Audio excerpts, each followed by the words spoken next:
Hey everyone, it's Maureen from Blockstars. We just wrapped up an awesome podcast with Harry Dell, our crypto tax expert. He's making waves with his fun and informative crypto tax videos on social media. We had a blast chatting with Harry, and we think you'll love this episode too. So grab a comfy spot, sit back, and let's dive in. Hey guys, welcome to Web3 Weekly, episode 72. Geez, time's flying, Nathan. We have Harry on, my personal tax expert, bringing all the value, mate. Thanks, mate. Good to be here, as always. And as always, you'll get a bill in the mail. Yeah. No, just name it Nathan. He'll take care of it, mate. No worries. Will do. Yeah. So, Harry, let's get into it, mate. I just wanted to touch base on everything happening with CZ. And I believe he's getting sentenced to four months in prison, which I see the crypto market is sort of taking a further dip in the current market, which is always healthy. I do like the 20-30% dips during the bull market. It does scare a few people away. Yeah. But we can't just go up only. Yeah. How do you feel about what's happened with CZ? It's I've been following this for a little while, and what he really pled guilty to wasn't that serious. Yep. And like a lot of offenses, there's like jail time on it. But does jail time really happen? No, it's actually never happened for this offense. And obviously the offense was pretty serious.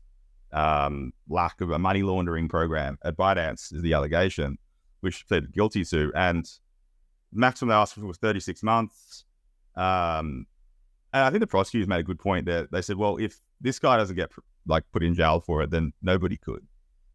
And I think that sort of resonated with the judge, because on the other hand, got all those character references from there was 160 letters of character references.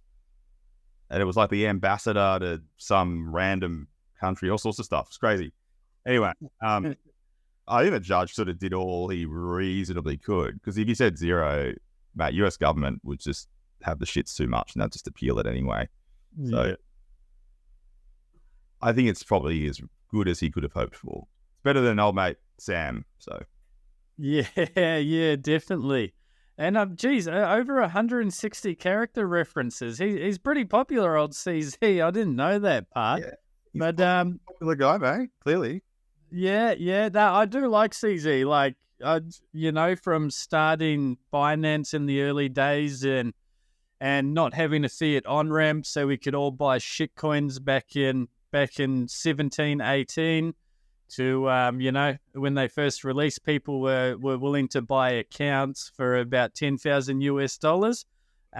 Good start, and then releasing BNB token as a loyalty program on the exchange, and then also starting the FTX saga. Which thanks to CZ, you hear a lot of rumors out there, but when I heard CZ talking about it, that's when I decided to get my money out, and I told everyone in the office, get your money out. And I was one of the lucky ones. I'm just impressed you still had money in November of 2022, mate. Yeah. A lot less than I did have, but yeah. The year was all bad. And CZ, signed the death sentence really on FTX publicly, and that was really it. He was like, I remember it like plain as day. We'll bail out FTX. He had a look and he went, nah, not doing that. That's fraud, Bill. Just get me away from it. Although that was quite funny. Yeah. I'm selling all my FTX tokens. Still have them, like the FTT token. Is that the one? Yeah. It's doing okay, apparently. Oh, I haven't been following it. I know. I think it did pump a few months ago, and I was like, yeah, typical crypto markets. But hey, Harry, wouldn't it be funny if CZ ended up in the same prison and become cellmates with FTX? I was just thinking that. With Sam, like that awkward moment of, oh, hey, Sam, how are you? Going. Chatted real up. I was thinking that as well. And like, they're still figuring out like what jail he's going to go to. Like, he's been sentenced, but he hasn't been released. So he hasn't been put in jail. So they're just like figuring out the nicest hotel for him, really. Yeah. But I did find that funny, that awkward moment. But yeah, now we've got the memes. I'm waiting for the meme coin of Buff CZ to come out. You've got some memes getting created of CZ in 4 months. But yeah, hoping him all the best. Hopefully he goes somewhere comfortable. And America does have that weird system of they send you to prison and then you hand yourself in a week or something. I've seen vaguely on movies and documentaries. Yeah. I don't understand that, but yeah. Going on to the next one of the major crypto person in trouble is the old Roger Ver. Yeah. Been indicted tax evasion. And from what I know of it is that he wasn't actually an American citizen at the time, but the business structures he had that owned that Bitcoin were registered in America. Could you explain that to me, Harry, of that whole what's going on there? Yeah, well, we have the same basic rules in Australia. When you change residency, when you move overseas, you don't just take your crypto with you and your investments with you. You either got to pay an exit tax, or you get in Australia you get a rollover where you can, if you sell it in future, it's still taxed in Australia, and that's why everybody says, "Oh, I'm just gonna, fly to Dubai and sell my Bitcoin." It doesn't work. Yeah, like a sophisticated economy like Australia and like the US, like they have those things to capture the value while you're in Australia. Otherwise, like, mate, I'd send my clients overseas for 3 years, make $50 million, just come back. Like, it's easy, but it's not, because there's something to get you. And he lied to his accountant, generally not recommended. So yeah, he lied to his accountant and like to just not declare it all. And he just basically rugged his own company and took all the crypto and just used it overseas. And he's obviously a big dog in terms of dollars. So he had a problem, but on the smaller end of town, I'm sure it happens all the time. But the risk is very high for, not paying a couple of dollars. And that's kind of how the tax system's designed. It's designed so you don't mess with it like this. And pardon my French, but it's fuck around, find out time. Yeah, definitely. He's an interesting character. I don't always agree with Roger, but sometimes I do agree with him. He has some good insights, and he was an early Bitcoiner. He owned the Bitcoin.com domain at one point. I think he sold that a few years ago. Yeah, he sold it to that news. It's like a news thing now, isn't it? Bitcoin.com. Yeah. And then he was also the one that was involved with Bitcoin Cash. Yeah, which was like the first mega airdrop of everyone who owned Bitcoin got given some Bitcoin Cash. And then from there, he's done Bitcoin SV and, Craig Wright and all sorts of stuff. But he is one of those OGs in the market. You got to have those characters. They give the industry the excitement it needs. Yeah. Rest in peace, John McAfee. Now, with that one, Harry, I just wanted to come back to some of we've spoken previously about the staking and claiming your stake monthly, and that's set as taxable income. Yeah. Since our last conversation, the Ronin network, my favorite, has set up a new mechanism called restaking. So I actually don't claim the tokens into my wallet. I restake it, and a smart contract re-puts that into my stake, where I start earning more interest APY on those amounts. How do you think that works? Because I know when I claim that into my wallet, that's taxable income, even if I go and restake it. But when I'm pressing the button and a smart contract's redistributing that into the staking contract, it's never touched my wallet theoretically. Do you have any opinions on that one, mate? Oh, there's rules about this stuff, mate. It's called derivation. Like when do you derive the income? And smart contracts, my general view is it's when you press the button. But if you don't receive it, I know what you're saying. You're like, well, I didn't get the income. But when it's applied or dealt with on your behalf or in a way you direct, it's deemed to be derived by the tax law anyway. So I think the restaking stuff, and it's kind of like when you have yield, instead of claiming it, you can just add it to your stake. I think PancakeSwap that you do basically the same thing, but it was not staking on staking. It was just the one stake. But like you'd claim it, but it wouldn't go in your wallet. It would just add to what the smart contract owes you when you finally do claim back your principal and your staking income. So the principles and mechanisms of tax law are all there. Like it could work properly. And like you're saying, we need to just massage around the edges to make it a bit fairer. Whereas that's not really realization event. But also on the other hand, letting you just not pay tax on it because you're like, I'm restaking it. I'm not claiming it. It's kind of not in the spirit of the law. Yeah, they get you every time, don't they? They get you every time. It's designed to get you. It's designed to be open ended. So they can just whack you across the head when they have to. Yeah. Take all those lovely profits. Even though there's not much in the last few weeks, I must say. Yeah, it's open ended enough where, like, it actually works. Like the concepts of it make sense. So when we talk about like restaking, people would do things like, I'd take a check from my company on the 29th of June, and then I wouldn't catch it until the 1st of July. And then the ATO says, you got the income and you got the check. And I was like, no, that's just like a promise to give me the money. And then when I put it in the bank is when I get it. And the taxpayer won that case.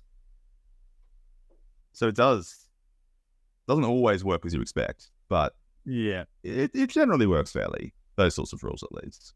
Yeah, awesome. Well, thank you for that. I thought, well, I was thinking the other way. I was like, hey, that's not too bad for me. Thank you, Ronan, for introducing that. But no, the tax laws are there that still hold me accountable.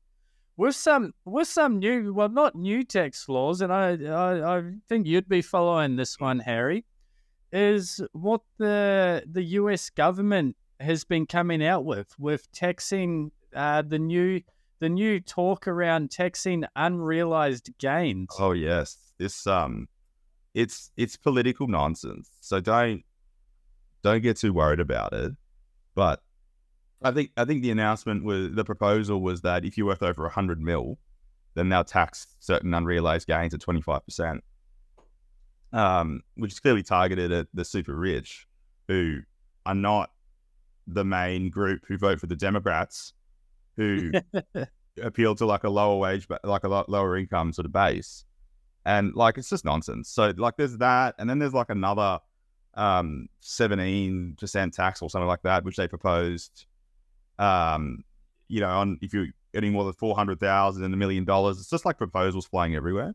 So it's just political campaigning. But what taxing unrealized gains is a really horrible thing, and not like just from like this tax technical, what's this tax law you're on about, but like just from a societal level. It's just like in medieval times when you got no money, the tax collector knocks on the door and it was just like, yeah, gimme, you owe me dollars because I say so. And you're like, well, I don't have any dollars. And they're like, sounds like a you problem.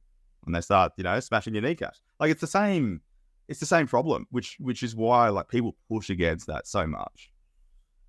I don't think we'll see it here, but what happens with crypto is essentially it does tax unrealized gains because of this smart contract stuff, and that's what gives people the shits. That's why I've got the shits, because like it's not really following the economic gains; it's just following like arbitrary timings, and the media tax collectors there saying sounds like a you problem. Yeah. Trying to fix the system. Are you looking to integrate your business systems with cutting-edge AI technology? Our expert team is here to help you use the power of AI to innovate, streamline, and enhance your current business operations. Contact us today at 1-800-870-200 or visit blockstars.com.au. You reminded me of I think it's a 90s Robin Hood cartoon where the king's the tiger, you know, and they're going around and collecting, and I just had the childhood memory there. So I was thinking of, also, can we get like a graphic of that on the video? I hope we can. Yeah, we can figure one out, and I'll share it with you. You might be a bit young to remember that Robin Hood, but it's a good watch. So, Harry, what else has been happening? I caught one of your videos the other day. I didn't get a chance to watch it all. I've been pretty busy in the office and out of the office. With all things tax, you were talking about there was a case years ago, and it come through. There was something to do with some bloke in an email. But what interesting things have been happening on your TikTok channel that you've been talking about, mate? Talking about LinkedIn. If you can give us some insights on that one. Oh, there's always something going on. I don't remember what case that was, mate. You're gonna have to jog my memory. But recently, at least, ATO's been upsetting foreign governments, which isn't common. It's you know, I've in the last sort of 5 years, I've been pretty anti the ATO's like stance on, you know, reading things down, interpreting things sort of to benefit them too much. And like, I understand they're going to lean that way, but it was getting a bit too much. But it got so bad that the US Treasury wrote to the ATO, and they're like, "What are you doing, bro? Like, no, don't do that. Get rid of that ruling." And it's very embarrassing for the tax office. Look, it's to do with like royalty withholding taxes and you know, double tax agreements. Like, not really the prime stuff specifically to talk about here. But the important bit is the US government is just like, bro, like, what are you doing? You're doing too much. This is not it. And they wrote that same letter last year when it was in draft, and then ATO just finalized it and ignored the IRS and US Treasury. And then they're just like, what? Like, stop. Like, please stop. Like, this is dumb. So, like, it's getting to that point where the ATO is just taking it too far. And sort of in the last month, ATO's lost two really big cases, two big anti-avoidance cases. And historically, ATO doesn't lose those cases. Yep. So they take pretty egregious stuff to the courts, and they apply this general anti-avoidance rule. And it's all very vague. But ATO took two pretty massive L's on that in the space of 2 weeks. And people are calling it the golden age of tax evasion again. Like, I don't think we're there, but like, ATO did sort of have to really lick its wounds and go, well, what are they doing? And the culprit of that, I think, is a bit of a brain drain from the ATO to the private sector, and they're having difficulty replacing those people. Like myself, I hired one of the ATO's most senior crypto tax specialists, and I kind of like think, well, maybe that wasn't good for everybody else because we've just sucked all that knowledge out. But you know, they should be able to replace that, but they can't. So the ATO is having some problems. I don't know relish it, but I'd like a nice, efficient, and fair tax regulator. It's not. It's bad for everyone when they make mistakes like that. Yeah, it sounds. Did the ATO put Gary Gensler in charge by any chance, or? Oh, sorry. They did get a new commissioner, but yeah, the cases they've been running those for years. So that's not sort of his fault. Yeah. But yes. Look, there was a change at the guard. And we went from having Chris Jordan, who I only met in person once when I worked in the Sydney office.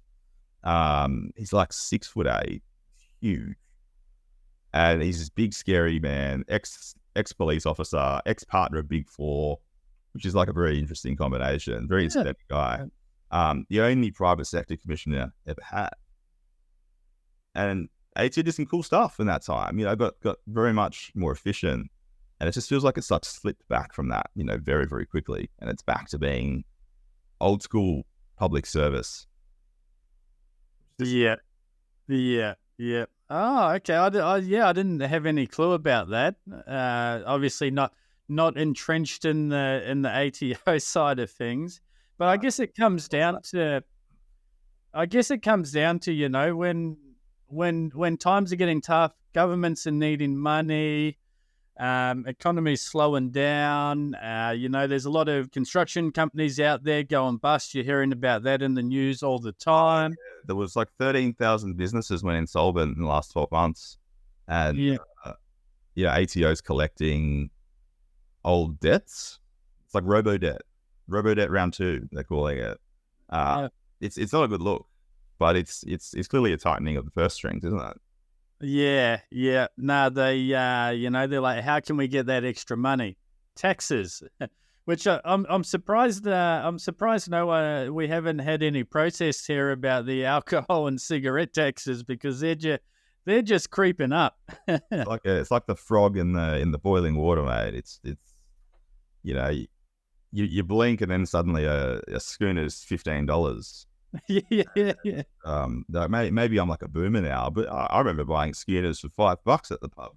Yep, standard $5, mate. And then it was like, $6, and you're like, yeah, okay. And then before you know it, you can't even get a Tooheys New for under $12 at any pub in sort of Australia.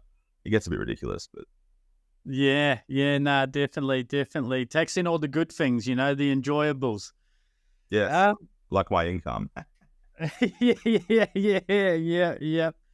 I started following a guy. I don't know if you follow him, Harry, or been on TikTok much, but have you been following that Punters Politics? Oh yeah. He's look, it's nice to have political conversations, but he doesn't let facts get in the way of a good story. No, Make it entertaining, but yeah. No, it's good to have political discussions, and it's good, but when you water things down too much, it's just throwing stones, really. But yeah, overall positive, I think. What have you seen? What has he done?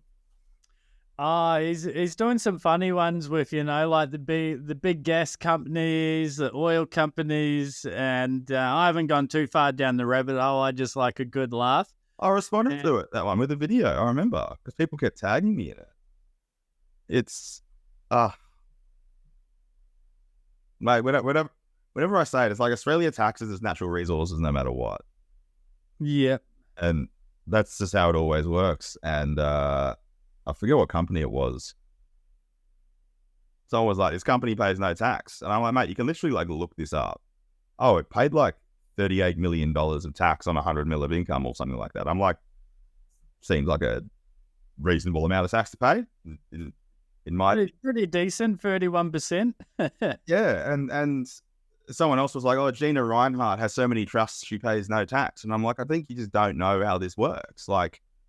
There's an article from 2 years ago where she paid $1 billion in tax. Yep. That doesn't sound like zero to me. Yeah. It's I don't know. It's easy to just say stuff.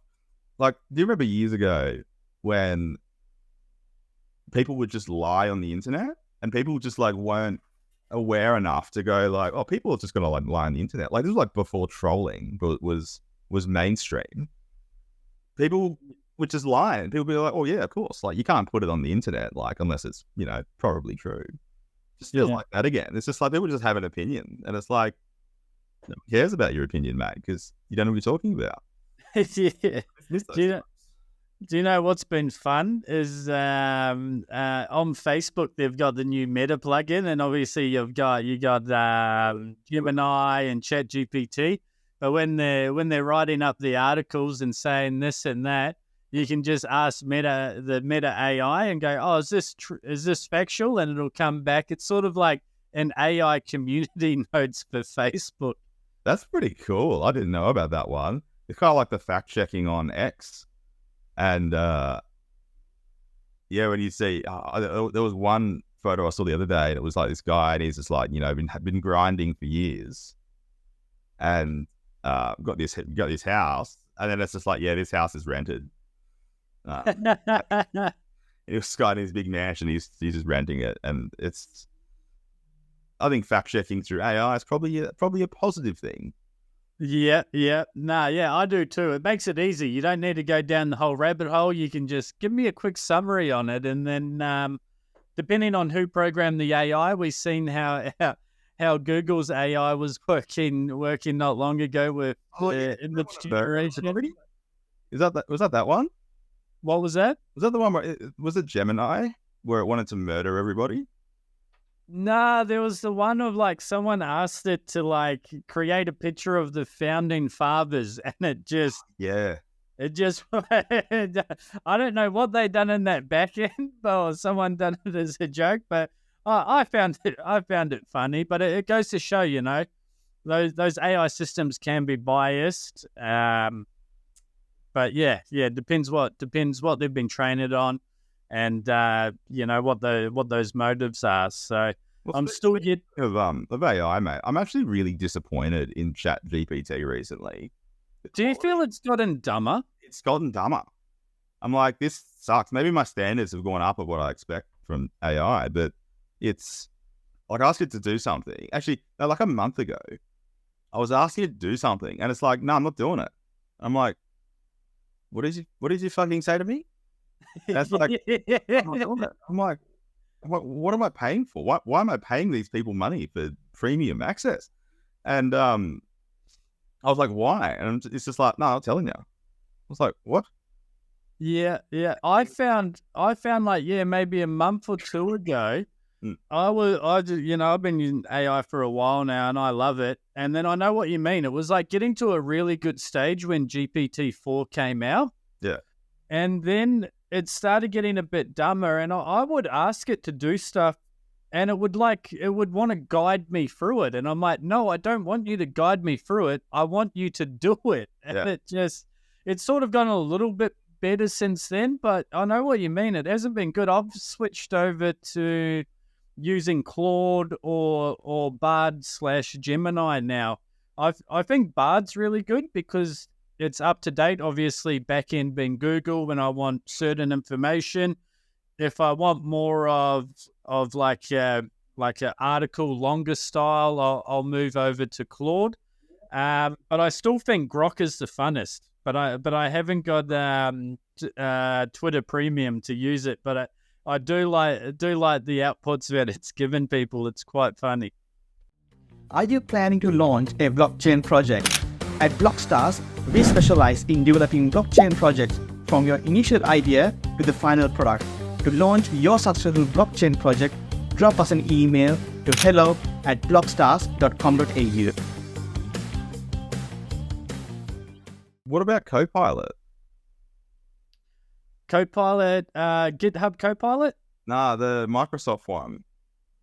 Oh, the Bing version. I see the only problem with that is actually going into Internet Explorer to use it. That's the hard part. It's on the bottom right of my screen, like all the time. I can just like do it. But it's just ChatGPT, like it's OpenAI. Yeah. So it doesn't get that much different. But the one thing I like is when I'm generating images, in ChatGPT, it just does one at a time. But on Copilot, you get 4. You get 4, yeah. You get an option of them. Yeah, because you just get a bit closer, much easier. Because I had real issues with like image accuracy, and like it has problems with text, like whatever. That's I understand. I think why that's tricky. But then when I'm like, make a bald head guy with a red beard, it gives him hair, and I'm like, what the fuck are you doing? I'll tell you a little trick on that one, Harry, which I've been using. This was more in the GPT-4, but again, it would work in the Bing version. Is when it gives you an image and say you go, I want a cat next to a window on a rug, and then it gives you a white cat and you wanted a black cat. So what you do is you actually go give me the seed of this image, and it'll give you a random seed from that image it's created, and you input the seed and then say, all right, change the cat to be black. And it will actually reference that image that it first gave you and then change it rather than trying to create a new one. So like if it gave you hair, but you really like the image, it's done a really good job, but it's given you hair, you'd go, give me the seed of this image, put the seed in and say, in this image, make the guy bald. And then it'll keep that same image you generated first and then just adjust it, which is it's a handy. What was the Discord one? Midjourney? Yeah, that's what Midjourney used to do, I think. It used to be able to extract the seeds and like get the same, you can be like the same style as like this image, and it'll like actually take the style and port it to what you want. It was a lot more like you get better quality images out of it. Yeah. Have you played around with Viggle? It's another Discord. There was a video going viral of the Joker coming out on stage and dancing in front of hundreds of thousands of fans. I didn't see that. What was this? Oh, I'll send it to you. It's like the new generation of meme making. I'll send it through to you, and you go into the Discord, and I forget who the rapper's name was, but it was Little Yachty, and it's like a clip of Little Yachty coming out on stage, and he's got this cool little dance. But you can prompt it and then upload your image, and then it changes you to coming out as Little Yachty on stage, and it's got a few other things. But it's a cool little meme maker. It was going off like maybe 2 weeks ago with doing like Jerome Powell and Janet Yellen and all these other people. And I'm under a rock, mate. Clearly, I get my news directly on this podcast because I don't know what's going on. yeah. Did you? Hey, quick question. We're about to come up to the 410 mark, but did you see my dog in a pool video I sent you? No, I didn't. Where did you send that to me? I texted it to you. You know how we were talking about the meme coin? Oh, yeah, you did. That coin didn't do so well. I hope you got out. I didn't jump in. That's good. No Charlie in the pool. Although it was a good coin. It was a good meme. I'm like, I can get behind this meme. It's it could have been as good as Dog With Hat. Yeah. It would have always been number 2, but I was like, this could be, the Shiba to Dogecoin. I just don't know. And Wiv has sort of stood the test of time pretty well. It's like listed on major exchanges now. Oh shit! Yeah. Yeah, I got a thing the other day. Some exchange that I'm with. They're like, "Oh, we've listed WIF," and I was like, "Oh, damn, must be going pretty well." But no, I've been on the meme coins. That the only way to get good alpha on meme coins is to buy like right at the beginning. Yeah, if you're like too late, you just exit liquidity, and not like smart buyers who are now exiting at like a higher price, but just like people who want their capital back. Yep. And, it does I don't know, man, every graph's the same. It's just like big pump, another little pump, and then it's dead. Yeah. And it was funny. I was actually at a mate's birthday party a couple of weekends ago. And I was there, and one of our other mates were there, and he gets into crypto and does a few things. And I was talking to him, and he made 20 grand like that week. I'm like, oh, like, what did you get? Like, what are you doing? And he's like, oh man, I'm just on Dex Tools. And then when a token gets deployed and it's got a bit of liquidity, I just go throw $20 in, and stay there for a few hours, and then wait for one to pop off. Yeah, the people were doing that. It was all Solana. Like I had guys, and they were making like 5 shitcoins a day. Yeah. And they would just bait the bots, and the bots would all just smash a bit into, as long as they put in, $2 grand of liquidity. And they never rugged the liquidity, which, I think was quite honorable. But he'd just buy, he'd launch it and then just buy from the pool, like straight up fair launch. He just obviously knew it was happening, so he can buy super early. And all the bots would do it with him, so it would just make a nice little pump. And then most of them would just die, but like 1 out of 10 would just pump up like another 50x. because you caught someone's interest. Like it was a not shit meme. I actually seen that. Well, there's a guy on base, and he must have a script or something, and he's just banging out these meme coins and providing like $5,000 liquidity on the base protocol, and they're like XYGG 23 GY, like all these different meme coins just auto generated.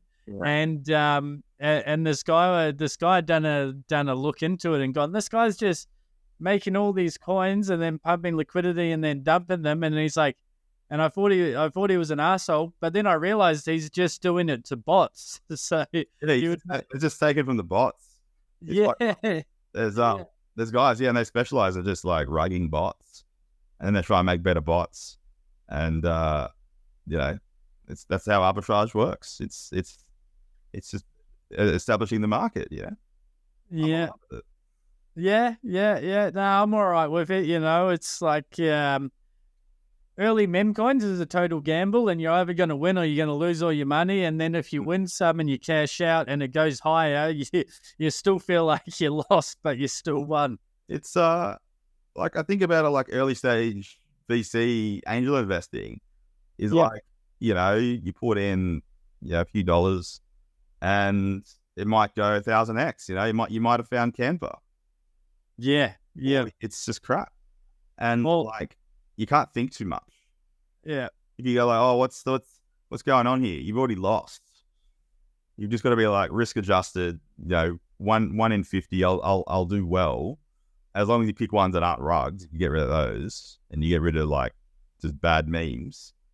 So if you know how memes work, then you can make money in this market. I love 2024. This is great. Yeah. I think it's only getting started. I'm waiting for that next chain the next chain to pop off. Like Solana's had its moment, and I'm like, where's the next one going to be? I got a feeling it's going to be base. Yeah, but it's definitely base right now, but it just doesn't do anything that exciting. It's just an EVM, and it's like tight with Coinbase. What about like KX chain? Have you had a go on Blast yet? The founder of what was it? What's that bloody Blur? That Pac-Man now created Blast, which is like a native yielding chain. Have you bridged over and had a play around on that? Yeah, I just bought some shit coins. I think I bought Blast Pepe and made like 100% and sold. I love Blast. Yeah. And I took my funds off, and I was like, nah, we're going to base now. It's time for base chain. Yeah. Well, the new one at the moment is the runes. I've got to get some time and dig myself in there, and I understand of how to make them now. You etch it into a UTXO transaction, and that's like the bucket, and then you mint tokens underneath that. It's the same thing, or is this different?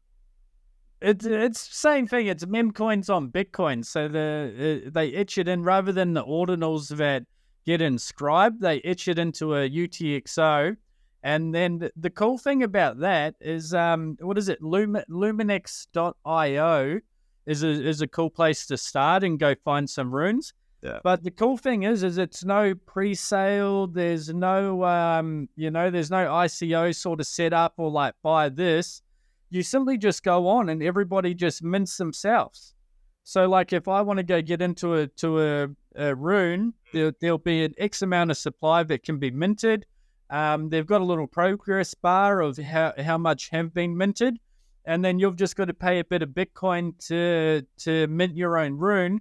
But it's like minting for yourself, but you're part of a bigger ecosystem. But the founder of that coin isn't getting any financial initiative through it. So it's sort of like a cool, fair launch. And I can see that community really, really growing up from that. And everybody, no founder's going to be the big money maker at the top that can dump. It'll be spread along a lot of people. So yeah, check it out, man. I'm getting involved. I've got the long weekend coming up this weekend. Yeah. So I'm going to spend some time and maybe make my own rune token and mint a couple of other people's ones. No, I'll have to check it out, mate. Yeah, I've actually never owned any Bitcoin. I just went straight to Ether. Really? Yeah, I'd never owned Bitcoin. Maybe on exchanges I have, but like not for very long. Yes. I'm just like all the stuff I like's on Ether/EVM. Well, you can't really do, you've never really been able to do much on, no Bitcoin. It's like you can hold it. Thank you for confirming it. People are like, "What's wrong with you, Harrison? Buy some Bitcoin, you idiot." I'm like, "But what do I do with it?" Like, Well, I understand where you're coming from. It's like, well, I could go buy Bitcoin, or I could buy ETH or maybe Solana, and if Bitcoin pumps, these ETH is going to pump even more percentage-wise. But yeah, you know what I mean. Now we've got ETF and everything. It may be a bit different, but when Bitcoin pumps, everything else pumps twice as hard. yeah, it's When still Bitcoin correlated. Yeah, when Bitcoin dumps, everything dumps twice as hard. So that's good. That's I'm like 10x leverage on Bitcoin when I just buy anything else. So. yeah, that's it, mate. That's it. All right, Harry. Well, we're at the 4:15 mark, mate. Thank you for joining. Anything you want to say to the community? Anyone out listening? Anything you're planning doing in the future, mate? What I'm saying to the community, I probably need to apologize to some of your listeners because I don't own any Bitcoin. I'm so sorry. Please don't send me hate mail. Yeah. But that's it. Hopefully I'm back soon, mate. That's all I can hope. Awesome. Thanks, Harry. Have a good one, mate. Thanks, Charlie.